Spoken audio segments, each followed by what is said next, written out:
On the record. On the record. Yes. I can see that. On the record. And yeah, we're 2 minutes early. So yeah.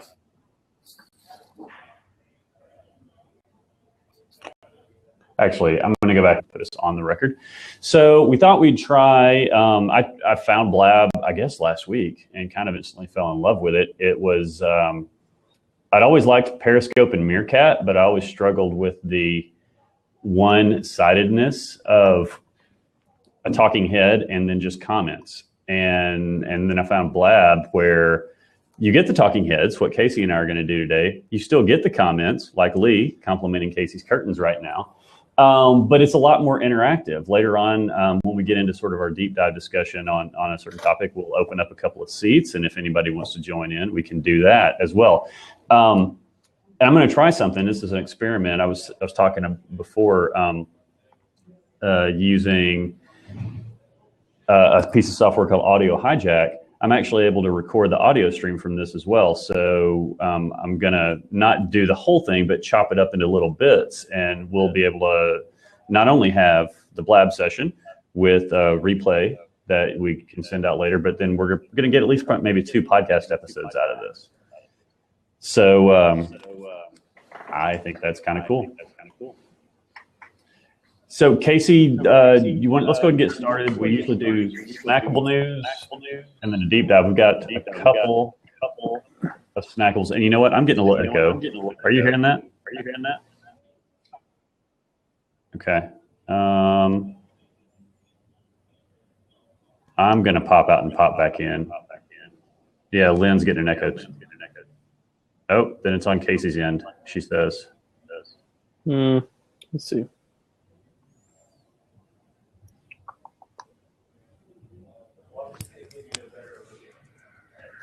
So, well, let me see. When I'm talking, no, there's no echo now, and it came. So I guess it is. I guess it is on my end. Okay. Oh, internet, you're so interesting sometimes.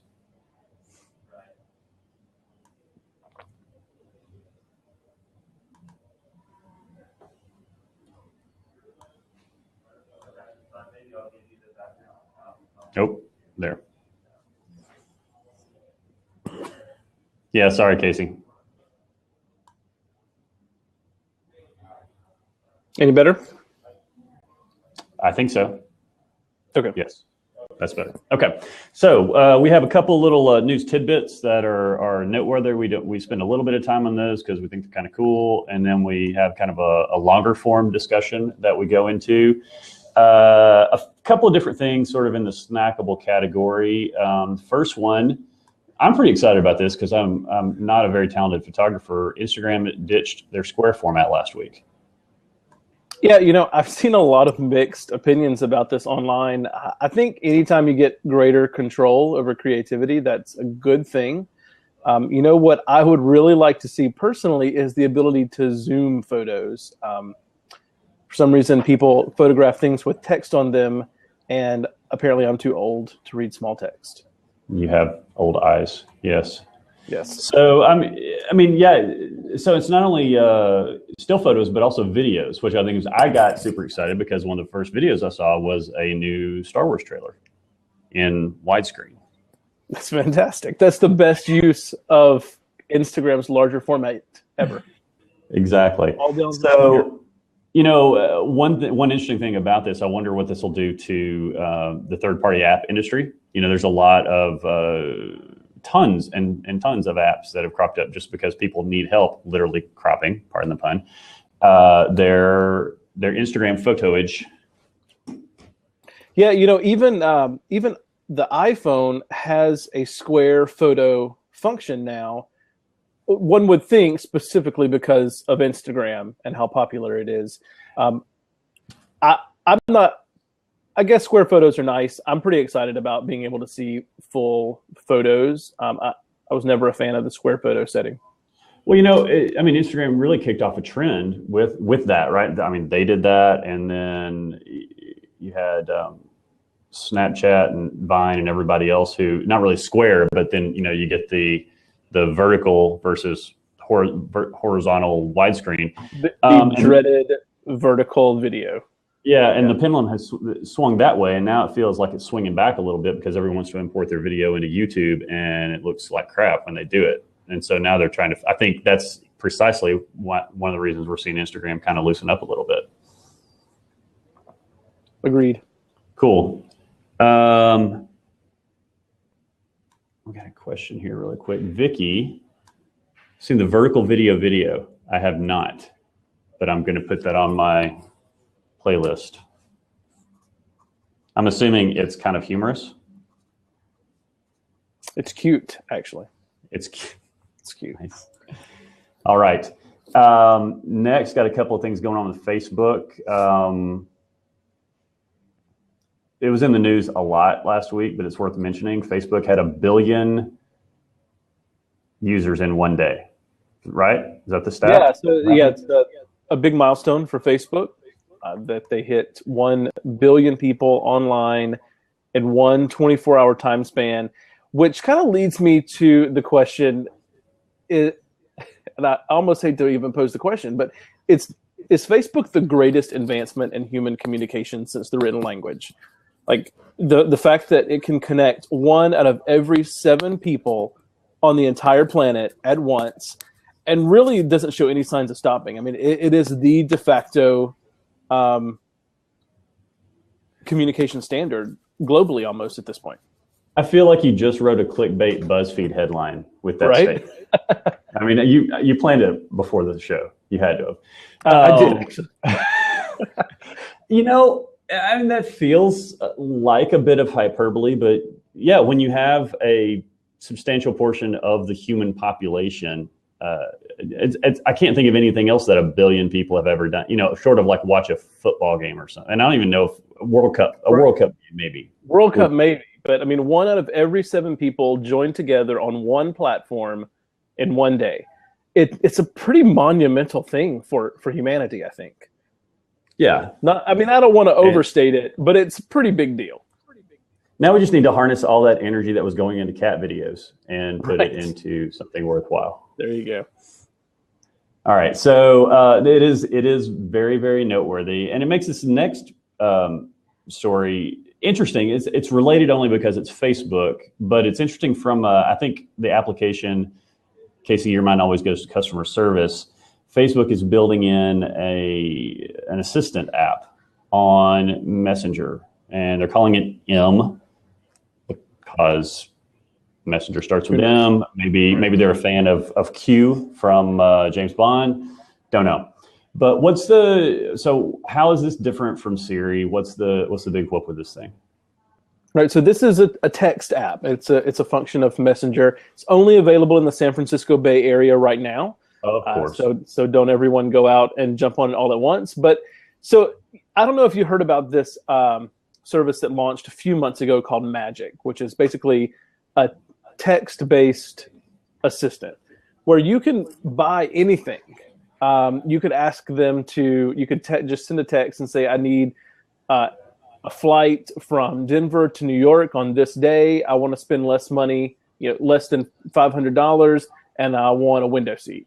And they'll go and get you whatever you want. So this is kind of a little bit of Magic, the app, not, actual Magic, and a little bit of like Cortana and Google Now sort of thing where there is some like an AI kind of automation behind it, but there's also humans who are getting involved with the request. So the idea is that you would send a message for things that you need, like, hey, I want to send flowers to my friend who is sick, or I'm looking for tickets to the Houston Astros game next weekend, and they can help you get those things.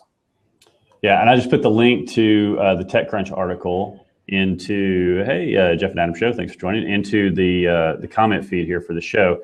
And the author was saying, I mean, it's kind of cool, right? Because there is, you put a mass of people against something, you're going to get better responsiveness than an AI at this point. But it can also be a pretty huge competitive advantage for Facebook with Messenger and potentially WhatsApp, because very few people that have a Messenger user base like they do right now, especially with WhatsApp, can sustain this kind of initiative with humans over the long term. I mean, you can't tell me that Joe's Messenger app that just popped up yesterday, can staff a 1,000-person call center essentially, or whatever. I don't know, whatever size this is, with any kind of reliability or longevity. Yeah, and Facebook is being a little vague about how human the interaction is. All we really know is that there's some level of automation. There's some level of human touch involved with it. One would imagine that they plan over time, if this is something they continue with, they would, as they roll it out to beyond the San Francisco Bay Area, we would imagine that it would become more automated and less human, or it just can't scale. Not right. To 1 billion people online in one day.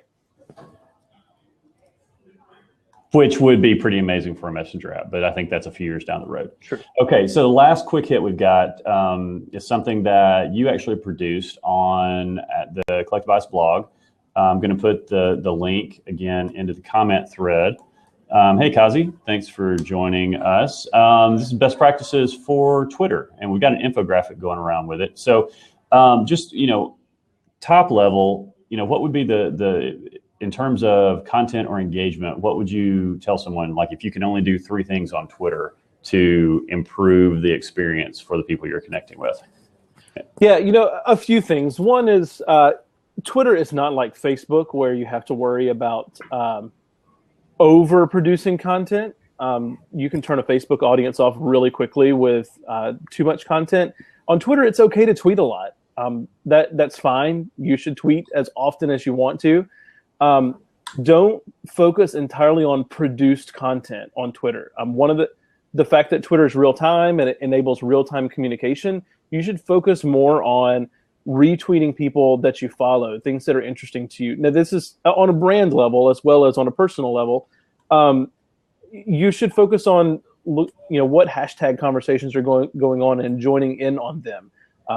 Can you imagine if Gillette, for instance, joined in on a conversation where people were talking about overpriced razors, which is, right. I don't know if that happens on Twitter, but it's definitely a problem. And there's also a lot of buzz online about Dollar Shave Club and those sorts of things. Gillette could easily join in a conversation in a very ad hoc manner and really get some great brand buzz, even if they didn't offer a solution. The fact that they were transparent enough to join in and actually talk like a human to people, it's kind of a big deal. Proactively talk to people, go find people to talk to and be human. If people have a problem, if they're complaining about your product or your brand, don't just send them to an 800 line. Don't give them a standard DM response of, call this 800 number and we'll help you. Actually talk to them. A lot of times if you're able to solve a problem in public in front of everyone, you don't just convert that one person to being a more loyal customer. You can convert a lot of people into being loyal customers who are following the chain of events. I think Twitter's been a favorite of mine forever, and I hope they get through some of their most recent growing pains. But, I think that's one of the best parts about it. A public conversation can do way more for your customer satisfaction than I think anything else, especially when you're resolving someone's problem. Absolutely. And, and for everyone who's listened to our podcast before, I take Twitter to task often. I get passionately angry about what's going on there sometimes. But I think one of the biggest problems that brands have on Twitter is just that they use it wrong, right? They want to use Twitter like Facebook. They want to post up something that is mildly humorous, that's maybe clickbait, that works well on Facebook, and it falls flat on Twitter because it gets lost in the news feed. You have right. to go to Twitter with the intention of interacting proactively with the community on Twitter if you want to be successful there.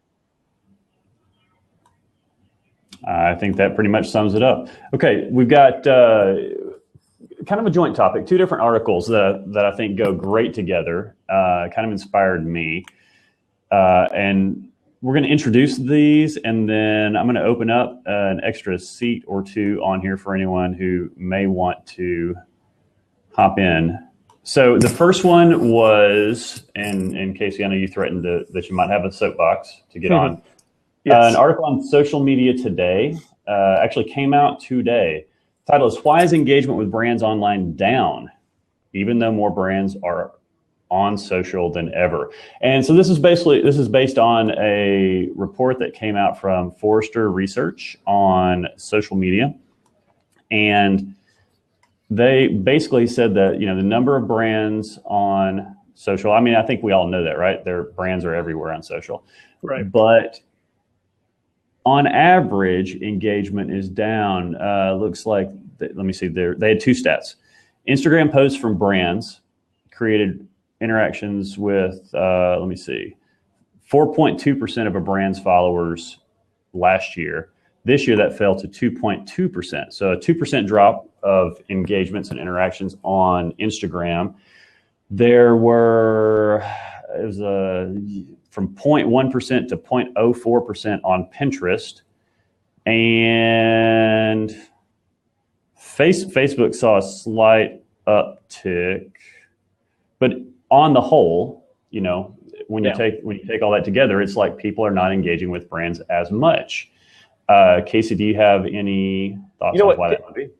Can I ask your opinion before I pull out my soapbox? Sure. Why do you think it's going down? I think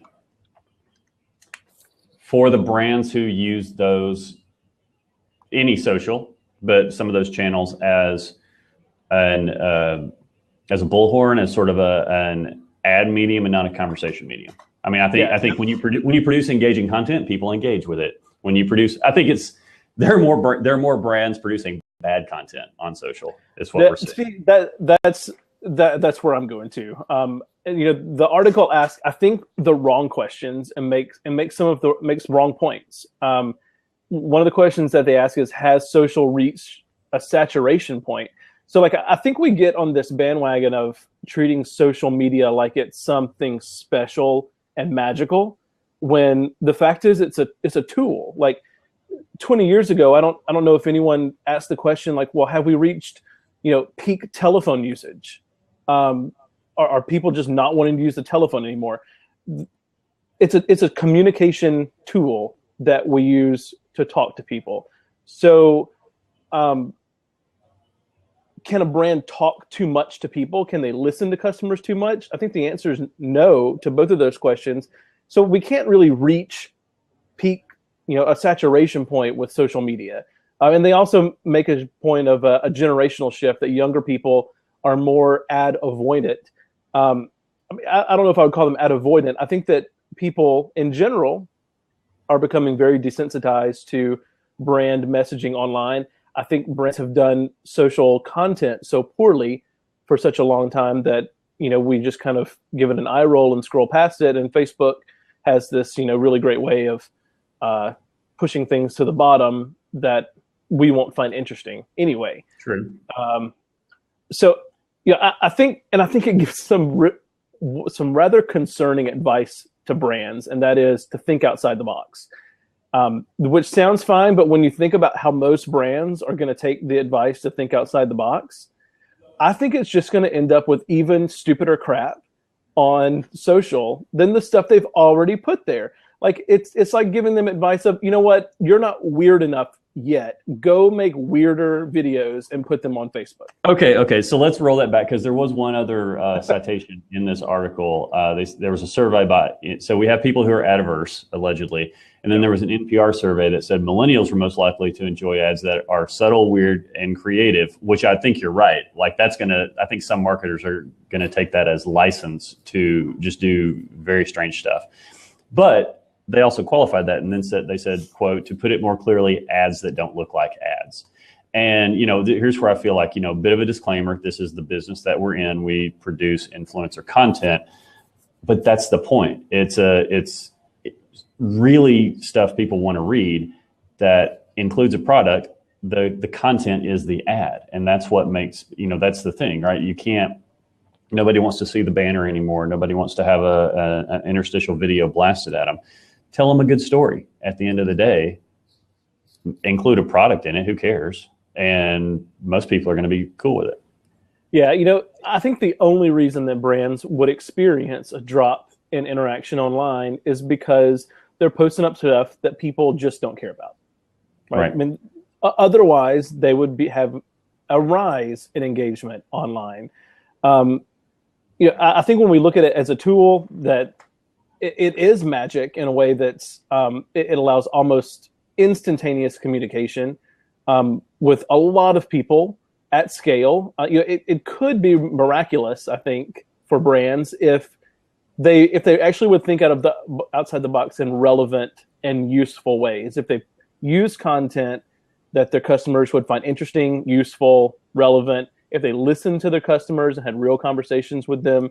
An example that I use a lot because it's something that I've done in the past when I was on the brand side, which is use real-time feedback on social to actually create better customer experiences for people. Like if someone tweets that they can't find a parking space because their shopping carts and all the parking spaces up close to the store, why can't a manager respond within 5 minutes of that and have someone go outside and move all the shopping carts out of parking places? That sounds overly simple and like not a big deal. It's certainly not as flashy as like the stupid viral videos that brands come up with, but on the daily impact level, that's huge. That social could be used to create better shopping experiences for people. That's really, it is that simple. And unfortunately, it's not that social can't do it. It's especially a very large company, their infrastructure isn't set up the right way for the social listening person to call that store manager and say, yo, dude, grab some shopping carts, right? That would take a day to get an email down to somebody. It's totally seen as like a one-way street, and the only feedback we're interested in getting are numbers of comments, likes, shares, whatever, and instead of really, this is a tool to improve customer experiences and thereby increase profit. Why don't we look at it like that? And then I don't think we'll have to worry about brand engagement being up or down. Customers will want to engage with brands because it's not only meaningful, but it's a beneficial way to engage with a brand for their lifestyle. Yep. So let's flip this. Okay, so here we've set up that problem statement of engagement is down with brands. We had a second article that we found on TechCrunch that talks about the future of the web. And sorry, I don't even think of the web anymore. I mean, it's social is mobile, is whatever devices. The future of the web is all about context. And I think that's really kind of what we're getting at, right? It's all about personalization of content to a specific person and to a specific need state that person has. So they were talking about in the article, right now you search for keywords. Right. They had some limitations of the current web. You can't personalize siloed data. True, right? We have our little buckets of data across all of our many platforms, and it doesn't do a whole lot to give anyone, except the owner of that bucket, understanding about us. Everything's a closed off ecosystem. Casey, where do you see this going based on this? When they say in the future, not only content is king, but context is key. What does that future look like? Yeah, I simultaneously get afraid and excited about this future where data is shared amongst the different services, because I think the potential for abuse is great. However, the benefit is going to be pretty good too. So, they say data siloed, and by that they're talking about, our transaction data, our purchases, our credit card and bank companies own that information. Facebook owns our social information. LinkedIn owns our professional connections. Email owns a different set of data about us. Search knows the things that we're interested in online. Our phones, maybe know what our location is. I think that Google and Apple definitely are in the position to make the most of this data. Like if you think about the number of places that those touch versus other things, then they have a lot more to give. When you think about it, the only way to really connect all that is through the one thing we have where we give permissions to all those other platforms, right? So it's either going to be your iPhone or your Android phone that does it. Yeah, and that's why those phones are in such a rush to get you using their phones as a payment device, so that they can really kind of complete that picture of you as a consumer, and hopefully even predict where you're at. And then that's kind of where we're in this context world of, one of the things that mentioned at the very beginning was this world where we don't go and search online. We just open up our web browser and we're presented with things that Google, for instance, has already determined that we're going to be interested in that day. Yep. Sounds great. And it's also not too far away from kind of where we're at, like with Google's Now on Tap. Cortana is doing this a little bit. Yep. Yeah. Sorry, I cut you off. Go ahead. No, go ahead. So, I think with Now on Tap from Google, which is coming out with the next Android operating system, Cortana, I think is actually pretty close to being there as well. And I don't think it gets as much attention as it deserves amongst its competitors. So, when you look at, it mentions 4 different data layers in this article, which is device, the individual, which is our history, habits, and et cetera. Social, which is our connections with other people, and environmental, which is location, time of day, season, et cetera. Then our phones, and then those intelligent pieces, like the intelligent cloud pieces on our phone, like Now on Tap, have the ability, I think, already to kind of bring context in. I think they're being held back from, obviously data crunching and kind of discerning what's relevant and what's not, but also I think if you put too much out there too fast, people's creepy meters are going to get turned off, and they're not going to want any part of it. Probably, although just again, convenience versus creepy factor. But I think it is something that has to be rolled out in small increments, and for those things you care about, right? Google, I think Google Now has done it great with Maps integration. So, it knows, and calendar. So it knows if it's 8 o'clock on a Monday, it's giving me directions and traffic updates to work. If it's 1 o'clock on a Sunday, it's asking me if I'm interested in that same information for going to the kickball field so I can play in my kickball league. But right. It knows, right? I mean, it's watching it. It's that kind of thing that I find incredibly useful. And the more they can start to apply that to really anything, right. To the point of telling me that the coffee, the special, whatever variety of coffee I buy every other week, just went on sale for $1 off, maybe at a store I don't shop at, starts to get my attention. Yeah, I think that's definitely the place to go is, when you start to think about, so all of that's wonderful that Google can recognize where we're going and kind of where we're at, the things we're doing based off of context. When advertisers can begin to advertise based on that information and kind of capture your attention away from somewhere else and get you to make a purchase that you wouldn't have normally made at a place you wouldn't have normally made it, I think there's a lot of money in that. I think the other thing to look at with this is what does this mean for us right now, right? So the article is about context, but it's about content delivered through context. And, content is the business that we're in. So I think the things we should start thinking about right now is first of all, build great, relevant content for a specific group of your audience or customers.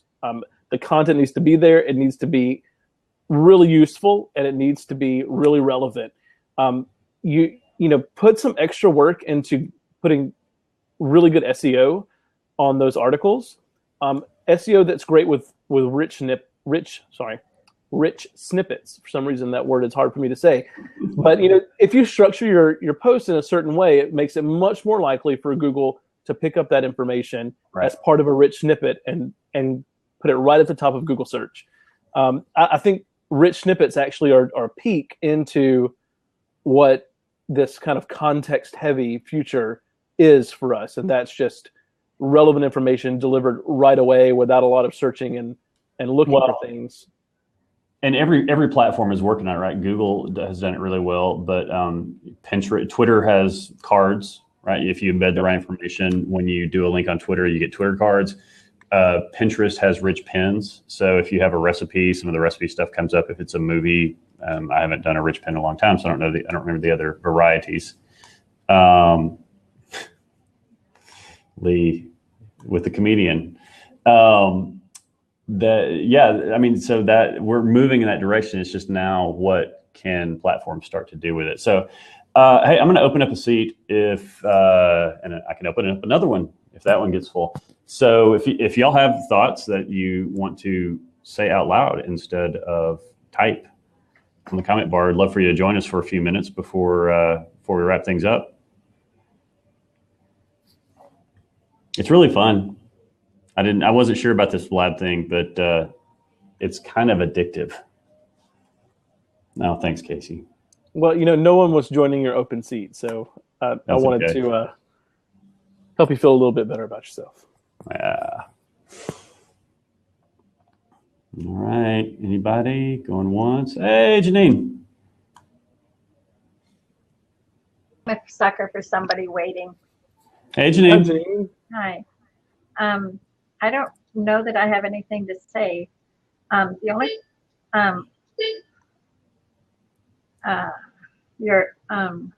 Casey, you were talking about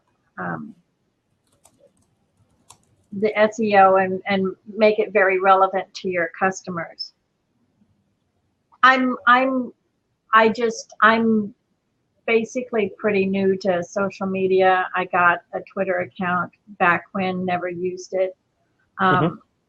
Just signed up with Instagram, so I don't know how to use it. Just did Pinterest, don't know how to use it. I've been getting customers word of mouth and through my website. And now Google says I have to have a WordPress or something site for which I don't have, so I need to do that. But I forgot what I was going to say. Sorry. No problem. It happens. There's a lot out there to get confused by. Oh, I forgot. All right. I'm going to step. Okay. Feel free. If you remember it, let us know. You know what? I think she brings up kind of an interesting point that segues with some of the other things that we were talking about is there is this feeling that in order to do everything, and I think brands and content producers fall into it, that I need to be in all of these things. I need to be on the Pinterest. I need to be on Twitter. I need to be on Facebook.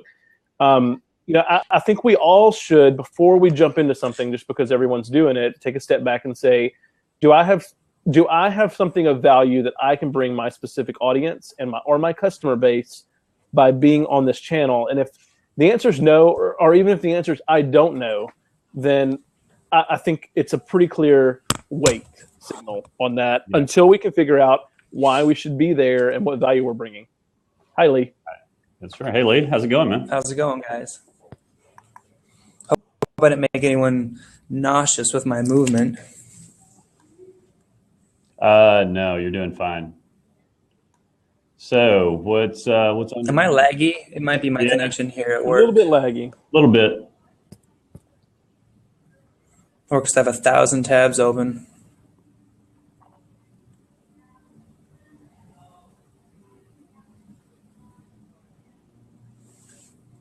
This might not work for me, actually. Sorry, guys. No, that's all right. You're coming through here right now. Create some memory. We're able to hear you okay. Can you hear us? Okay. This is also a good trial run for if we want to do this for some future events. That is correct. Yep. Absolutely. Hey, Google Now, conversation earlier got me thinking. There's a major factor, and I think you guys phrased that very appropriately, with just how targeted, specific, even specialized a lot of the offers or just information that they serve back to you via your smartphone are. But at what point are we just going to accept that as commonplace, that, oh, I'm thankful that my phone, aka or Google, knows me so well because it is such an added benefit, a value, gives me so much more efficiency in my life. I mean, there's going to be the tipping point whereby the general consensus is, oh, this is a good thing. It helps me out. And then you also have those sort of like radicalists, I'm going to hole off in my end of the world bunker. But at some point in the future, everyone's going to just accept it.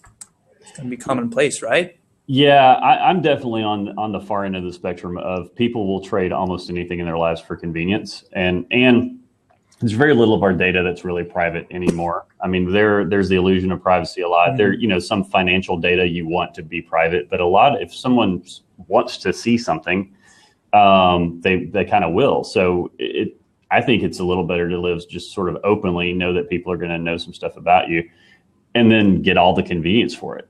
Why at least if it's already out there, let's at least make things a little better as a result of it. Yeah, I think it's also paralleled with the idea of self-driving cars. Ford CEO Yes. Alan Mulally, I believe is his name, said several years ago, back in probably 2010, 2011, the technology for self-driving cars isn't that far away. Public acceptance of self-driving cars is probably much further away. And that's kind of why they went the route of, well, maybe we'll just have a car that can parallel park itself. That's really all we're going to do right now. Maybe we'll have a car that has, what did they call it? A couple years ago, they came out with Super Cruise, where you could kind of get it to the interstate and stick it on kind of like it. And it'll stay between the lines. Yeah, an automated cruise where you really don't have to steer it anymore, and it stays between the lines.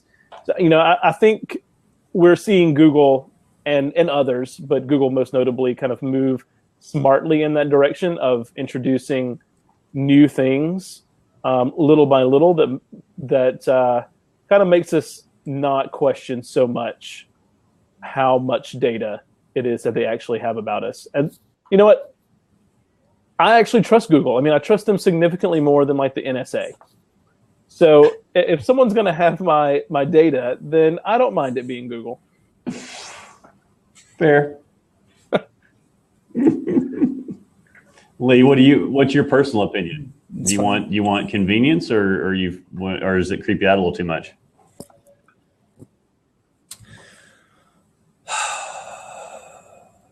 Oh, wow. How much time do we have?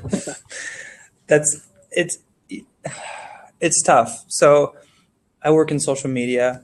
Even if I didn't, in marketing, for crying out loud, I understand how we want to gather as much data as possible so we can provide so much value to the customer, right? Right. Through our ads and offers. So I understand what's done with it, and not that it's all harmless, but at the end of the day, it's just, how many more offers are you going to receive, whether it's social or retargeting or when you're on search or wherever it is. And eventually it's going to come straight to your mobile phone, right? Without you even having to do anything. That's just where we're headed, I believe. I don't think you can stop this trend at all. But on the other hand, there are things, I think about my family or kids and, how do I want to shelter or protect them from people knowing too much about me or about my family. So I lean more towards I'm okay with it, because I think at this point in time, there are enough measures in place or enough security in place that, all of our identities aren't just going to be hacked tomorrow or stolen or things like that. No, that's fair. And I agree completely with you. But ask me tomorrow. No, I was going to say, I agree with you, especially related to kids. I mean, I do the same thing. Even they're a little older now, so I'm getting a little more comfortable with some of it. But, when they were much younger, I was making sure, I took location data off of photos, just, basic stuff that people unfortunately have to do now. Mm-hmm. Definitely. Cool. Well, I think that's about all we had today. Lee, thanks for hopping on, man. I hope you got to at least see enough of a beta test to figure out if you want to use this later in the future. Yeah, absolutely. Let's do this again sometime, even if just private. Test this out. Yep. Are you guys both on your laptop right now? Yeah. Computers? Okay. Yeah. I want to know what the mobile experience looks like. Is that feasible? Yeah, no, there's an iPhone app. I don't have and I run it on my iPad. I think the experience, it's okay. What I found is it's a little more laggy in the app, and it may be because my iPad's a little older too. But the whole platform is a beta. I found the desktop version to be fairly rock solid though. Casey had to hop in and out when we first started the stream a couple of times, but otherwise it's been great. And like I said, I've been using a third-party app to record the audio, and the audio coming out of this is clearer than what we've recorded from Skype in previous weeks. I've never attempted to stream from my phone on here, but I've watched several blabs on my phone, and they came through fine. I mean, I can participate in the chat and give little hand raises to people, whatnot. Very cool. Yeah. Very cool. All right, guys. Well, I'll jump out. This is your show after all. No worries. Thanks for. Have you, Brad? Have you watched Extant by any chance? Yeah, I've seen an episode or two. So I think we've had this conversation, but I really love the kind of near future aspect of the technology of the show. Like they have, some people have self-driving cars, right? It ended up murdering one character on the show, but aside from that, and like they call it with their phone. I think we're not that far away from some of those things, and looking at it, pros and cons. As long as I'm not involved in a government cover-up of alien life, then I'm probably not going to get murdered by my car. Yeah, probably not. No, I agree. I think a lot of this stuff is closer than we think, probably in terms of, 5 years for sure. I think in a couple. I don't know about if self-driving, like you said, I don't think people will accept self-driving cars everywhere. But some of the recognition and recommendation stuff on phones is coming fast and furious for sure. Oh yeah, I see you just answered Janine's question. So our podcast and show is about just content in general, and marketing through stories. Yeah, so I'll do a slight plug. We both work for a company called Collective Bias, and we have a community of bloggers that we use to write stories about products. And so our clients are brands and retailers, that kind of thing. That's it. That is the link. So I think that's all we've got. We record our podcast weekly. I think we're probably going to start doing this. I love this format. I think it's a great way to grow an audience on a different channel. If y'all like anything about this, if you hated anything about this, after we end the stream, feel free to connect with Casey and me on Twitter. You've instantly got our handles just from being on here, at that Geek Casey, and at Brad Lawless. You can also email me. Oh, hey Janine, that's funny. Our director of marketing tells me that I need a different background as well. She will agree. You know what? You can use if you ever use Cam Twist, it'll let you put like a lower third at the bottom of the screen. I have to look at that. Might not be a bad idea. Yeah, I think it's free too. And then, Janine she wants to hop in again. We'll do that real quick because we're experimenting with all this. Hey, Janine. Can you see mine? Yes, I saw it a while ago. I did, yeah. BlueSageNaturals.com. Yep. Shout out. $40. $40 local. Nice. Yeah, we're working on the branding. This is I'm bringing this to you from conference room 2D at Collective Bias HQ, and Casey works out of his house. So I think that's something interesting for people to think about with live streaming is the branding. Oh, Lee is back with, how do you brand appropriately? Background. It is a party now. Hey, Lee. I do parties. Just bringing you my branding too, guys. There you go. That's a nice magenta background right there. He's a ventriloquist. Oh, that again. At least we can hear you. But we do see the nice magenta background. That's good. Cool. Hey, Janine, thanks and actually you're frozen on my screen again too. But, Anna's popping in. This is awesome. I love that we're getting interaction. Maybe people just needed to wait around for a second and get comfortable. Somebody needed to go first. That's what it is. Hi. Yeah. Hey, Anna. Can you hear me? We can. Yes. You sound like you're in a country that we are not in right now. Can you hear me? Yeah, can you hear us? Yes, we can hear you. Yeah, I can now. Yeah, every time I jump on it, it mutes my Chrome speaker in the volume mixer. So Got I it. just wanted to show you the guys. Can you see down the bottom of my screen there? Yes. How are you doing that? I'm using Minicam. Minicam. Okay. Minicam. I'll type it in here. So is that software or hardware? It's software, and they've got a free version, and then they've got, I think, 2 paid versions, and I'm using the one up from the free version. So that's fascinating. Yeah, so you can set backgrounds. So if you had a green screen, you'd be able to set a background behind you, and then I've also got a timer there as well, which I've been playing with. So, for example, I was thinking about running a blab where you had people come on and ask a question, and then somebody would jump in and give the answer. They've only got a certain amount of time to give the answer, and so you've got the timer there, so you can actually count down. I'm still playing with it. But yeah, I just thought when you were talking about Cam Twist, I mean, I'm on a PC, so I can use Minicam. I think it works on a Mac. I'm not sure because I'm not really a Mac person. Looks like it. Yeah. Looks like they have a Mac Looks version like it does, as well. That's fantastic. Yeah. So it just runs anywhere you're streaming. It's going to lay that stuff over the top of it then. Yeah. So I could use this on my Skype calls. I think even appear.in, it's showing on that as well. So it's quite, I think it's quite good. And it just really, I like the fact that it shows the time for a start.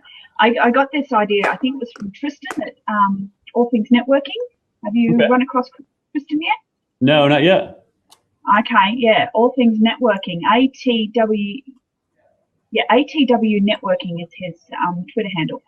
I think that's who I got it from, and so he's got the time showing up there as well. So, and his name, whereas I've put my URL down the bottom. So it's quite good great. in that respect. I love that we blab on for close to an hour, and then you just swoop in with the most useful piece of information out of everything we talked about. That's fantastic. Because I just happened to jump in and hear you talking about it. I'm going to show you what I've been able to do. It is great. It's so easy to do, and you'll find yourself playing with it for hours. Oh yeah, my night is gone now, unfortunately. Yeah. The thing is, I think I tried playing with the backgrounds. I don't know anything at all about video or anything like that. But I think you do need a green screen behind you in order to make the backgrounds work properly. But I'm sure. Yeah. Yeah. So anyway, I just thought I'd say that I'm actually, obviously my work day has just started, so I need to get back to it because it is the end of the beginning of the new month, and I've got monthly stuff to do. So have fun with that, and hopefully we'll see you around again. Thanks for joining, Anna. Okay, thanks. Bye. Bye. That was really fun. Cool. Yes. Hey, and as I was saying, the future is cool, Lee. If anybody has any comments, hook up with us on Twitter. You can email me at bradlawless@collectivebias.com. Also, just put a little note in there. I'm going to make some of this bite-sized. So if you have something you think you want to recommend to somebody that we said, maybe they don't want to listen to the whole blab, there'll be some podcast episodes up later in the week where they can subscribe and download those as well. Thanks everybody for helping make this I'll call this a successful first live stream. I would do that also. Awesome. Great job. All right. Pat yourself on the back. Oh, no. It's all you, sir. You have more feels than I do. So obviously it's all on you. Up to 70 now. It's impressive. Nice. Okay. I'm going to even this out. Have a happy Monday or Tuesday as the case may be. Talk to you later. All right.